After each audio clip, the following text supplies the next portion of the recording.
ধরেন আপনি রাস্তার পাশে দাঁড়িয়ে হাসাহাসি করছেন আপনার বন্ধু বান্ধবের সাথে, এমন তো অবস্থায় রাস্তার ওপারে দুইটি মেয়ে দাঁড়ানো আছে এবং তারা ভেবেছে আপনি তাদেরকে দেখে হাসি ঠাট্টা করছেন। এরপরে ওই মেয়েগুলো তার বয়ফ্রেন্ডদেরকে ফোন দিয়ে বলে, তাড়াতাড়ি আসো, আমাকে দেখে মানুষ হাসাহাসি করছে। তারা উত্তেজিত ভাবে এসে আপনাদের উপরে ঝাঁপিয়ে পড়লো। এক পর্যায়ে আপনার জীবনটা চলে গেল। সামান্য একটু হাসির জন্য একটা মানুষের জীবন চলে গেল। হাদিসের মধ্যে স্পষ্ট ভাষায় বর্ণিত রয়েছে, একটা সময় আসবে যখন মানুষ একজনকে শেষ করে দেওয়ার পূর্বে সে জানবে না কেন তাকে শেষ করে দিচ্ছে এবং আরেকজনও জানবে না কেন তাকে শেষ করে দিল। পারভেজ নামক এই ছেলেটি একটু হেসেছিল। আচ্ছা, ধরে নিলাম সে মেয়ে দুইটাকে দেখে হেসেছে। শুধুমাত্র হাসির জন্য একজন মানুষের জীবন আপনারা কেড়ে নিতে পারে। সোশ্যাল মিডিয়ার মধ্যে প্রত্যেকটা মানুষ আপনাদের ছবিগুলো শেয়ার করে বলছে আপনাদেরকে দেখলে রাস্তার কুত্তাও তাকাবে না, আর মানুষ হাসবে তো দূরের কথা। আপনার বয়ফ্রেন্ডের সাথে আপনার কিসের সম্পর্ক, শারীরিক নাকি মানসিক? এখন মানসিকের চেয়ে ফিজিক্যালি সম্পর্ক মেয়েদের সাথে ছেলেদের বেশি হয়ে যাচ্ছে, আর যার কারণে বয়ফ্রেন্ডকে ফোন দেওয়ার সাথে সাথে এসে আরেকজনের জীবন কেড়ে নিচ্ছে। যে বা যারা তার জীবনটা কেড়ে নিচ্ছে, ইতিমধ্যে সিসি ফুটেজ তদন্ত করে কিন্তু তাদেরকে শনাক্ত করা হয়েছে। খুব দ্রুতই তাদেরকে অ্যারেস্ট করা হবে, জানতে পারবেন বাকি ঘটনা।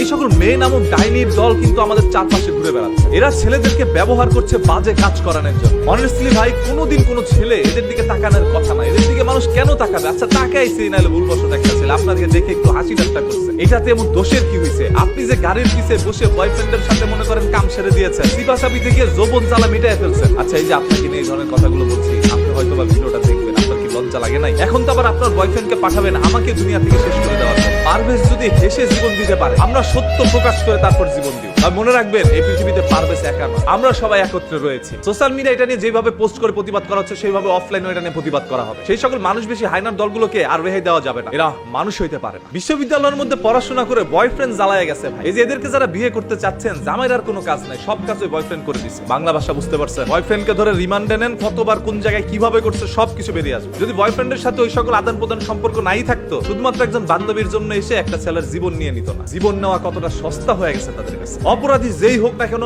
আমরা তার সাজা প্রকাশ্যে কঠিন থেকে কঠিন ভাবে চাই, যাতে করে বাংলার মাটিতে এরকম কোনো পারভেজের জীবন না যায়। আপনাদের প্রত্যেকের কাছে একটা বিনীত রিকোয়েস্ট ভাই, ভিডিওটা শেয়ার করে দেন। আপনার না বলতে পারা কথাগুলো আমি আমার কণ্ঠস্বরের মাধ্যমে সবার কাছে পৌঁছে দিই। অনেকে তো মনে মনে প্রতিবাদ করেন যে আমি যদি এখন প্রতিবাদ করতে যাই পারভেজের মতো করে, যদি তারা এসে আমার উপর ঝাঁপিয়ে পড়ে আমার জীবনটাও নিয়ে নেয়, আমি আমার জীবন নিয়ে পরোয়া করি। শুরু থেকে এই পর্যন্ত অন্যায় বিরুদ্ধে প্রতিবাদ করে আসছি, সত্য কথা বলে আসছি। সত্য বলতে গিয়ে যদি জীবন যায়, আমি সেটা গ্রহণ করি। তারপরে বাংলার মাটিতে আর কোনো পারভেজের জীবন আমরা নিতে দিব না। কি একটি আশ্চর্য বিষয়, একটি ছেলে জাস্ট হেসেছিল, হাসার কারণে জীবন চলে গেল। এগুলো কি মানা যায়? আমি আল্লাহর সৃষ্টিকে বাজেভাবে দেখবো না, তবে এদেরকে বাজেভাবে দেখতে হবে। আল্লাহ তাআলা এদেরকে সৃষ্টি করেছে হাদিসের সাথে মিলে যাওয়ার জন্য। আজকেরা পুরো পৃথিবীতে দৃষ্টান্ত হয়ে থাকে যে তাদের দিকে তাকিয়ে হাসার কারণে তারা জীবন কেড়ে নিয়েছে তাদের বয়ফ্রেন্ডের হাতে। এবার কেঁচো করতে গিয়ে বড় বড় সাপ বেরিয়ে আসবে। কতগুলো সাপের সাথে আপনার সম্পর্ক হয়েছে সব বাঙালি জনগণ জানতে পারবে। পারভেজকে তো আর আমরা বাঁচাইতে পারি নাই, এখন সবাই তার জন্য দোয়া করি যাতে করে মহান আল্লাহ তাআলা তাকে জান্নাতুল ফেরদৌস দান করেন। পারভেজ যেই দলেরই হোক না কেন,